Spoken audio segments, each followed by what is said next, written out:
The entire teaching of Buddha can be summed up into one single line: to tame this mind of ours.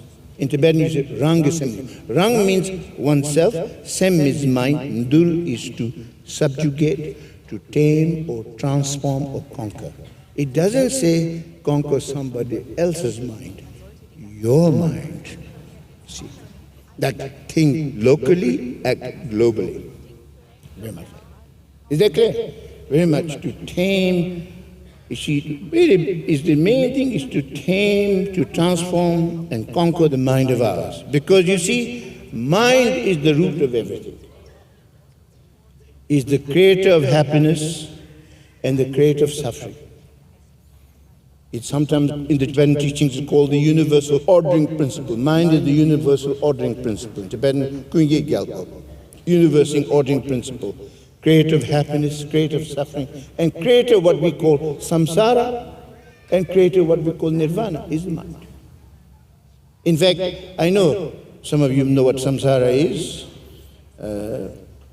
but just a very good, simple definition for those who do not know, is that the samsara is a cycle of existence of birth and death, characterized by suffering and determined by harmful emotions and our action to come. Basically, because of ignorance, negative emotions, negative actions result in suffering, is what samsara is. We want happiness, but we do everything that brings about suffering.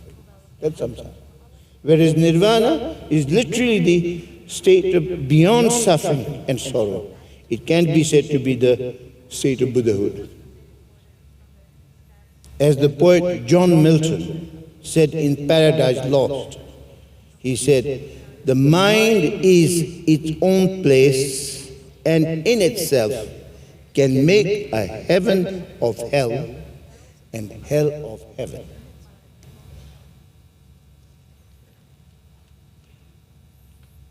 So first of all, you see, happiness does not exist objectively. We know that. Otherwise, most of us have bought it already.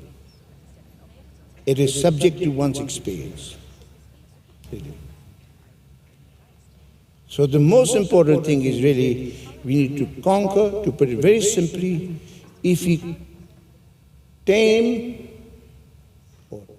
these are all different ways of saying it. Tame, transform, conquer, same.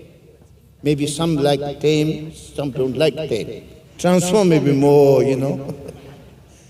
politically correct. So, if you tame, transform and conquer your mind, then what happens is this, then your own experience and your perception will be also transformed. Thereby, even the appearance and circumstances will appear differently. Is that clear? That's the key point. Because, to give you a little bit background, you see, when we talk about mind, normally you see in the modern world, we think of mind as just merely the thoughts and emotions. But actually that is not the mind itself. The thoughts and emotions are just merely the appearance of the mind, like the sun's rays, but not the sun itself. So there's the appearance of mind, there's the essence and nature of mind. But most of us, our mind is turned outwardly, lost in thoughts, emotions, and the projection. A lot of time, very much projection, a lot of projection. According to cognitive therapy, that you see, our perception is 90% stained by our projection. Like, for example, you're angry. You see 90% anger, only 10% reality. So you see, that's the projection. That means projection. I mean, there's so much projection, so much story here. Completely useless. Stories, stories, stories, which can make us go crazy. And mind is incredible. Is mind, if you really know how to use your mind, it's the most wonderful thing. But if you do not know how to use it, it's a nightmare. So you see, whole thing about teaching Buddha is how to work with the mind, transform the mind. Even Shakespeare says in Hamlet, there's nothing either good or bad, but thinking makes it so. But the problem is with us that we are everywhere, we are scattered everywhere, and nobody's at home.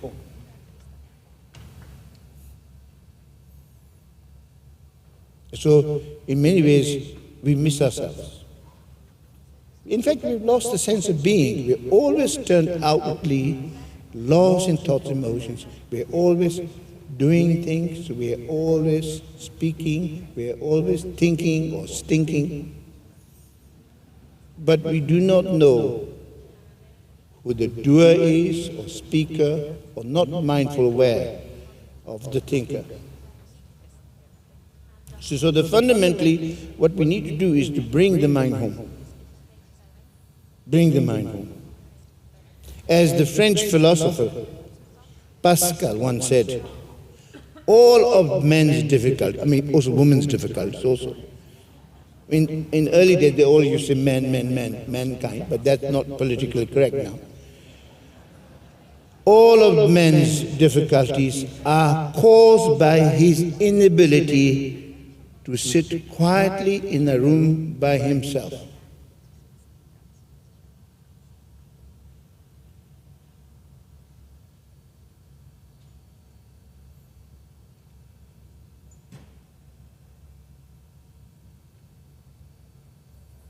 As we said earlier, our minds are turned outwardly, lost in thoughts and emotions, so much so that we have lost the sense of a real or a true being, or who we really are. We could almost say we are homesick for our true nature. So meditation then, on a more deeper level, is really bringing the mind home in the deepest possible sense.